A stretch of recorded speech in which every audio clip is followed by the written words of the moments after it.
Okay guys, Charles Jourdain shut down Kron Gracie's guard this weekend at UFC 288. So Kron's a high-level grappler, super dangerous closed guard. Jourdain used a simple but very direct and effective frame to shut down the attacks. I'm going to show you in this video what he did. So first let's look at closed guard. So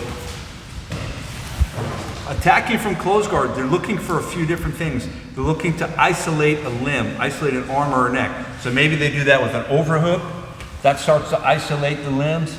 Maybe an underhook can start to isolate it. Maybe they sit up and isolate the neck, start grabbing the neck. Maybe they sit up and grab a Kimura grip somewhere over here like this. So all of those are limb isolations. They're also trying to get an angle. Maybe he arm drags me, pulls my arm across. He starts to get an angle on me. Maybe he pulls my elbow to the center and gets a top lock or something.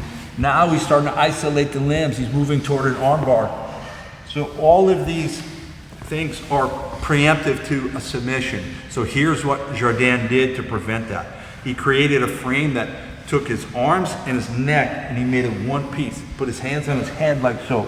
So when I do this, very hard to get underhooks, very hard to get an overhook. You can't isolate the neck. It's even hard to bring the arm across because my elbows are planted on either side of the torso. Yep, really hard for him to sit up, try to get anything going.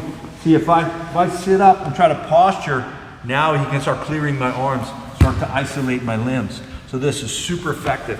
Hands on the head like this, you become one giant piece. You don't have three limbs, it's one piece now. He even was throwing some elbow strikes from here. Super effective, just a great strategy if all you're trying to do is shut down their submission attacks. Right here like this. The only problem with this in grappling is you can't break the guard. So if I just do this in a grappling match, I'll likely get called for stalling at some point because I'm not breaking out of the guard. But if I'm in this guy's guard and I find myself losing balance, he pulls me forward, I might go to this. And now when he pulls me forward, he doesn't get any advantage. And then I can get better frames and start to break the guard. So try this from the closed guard.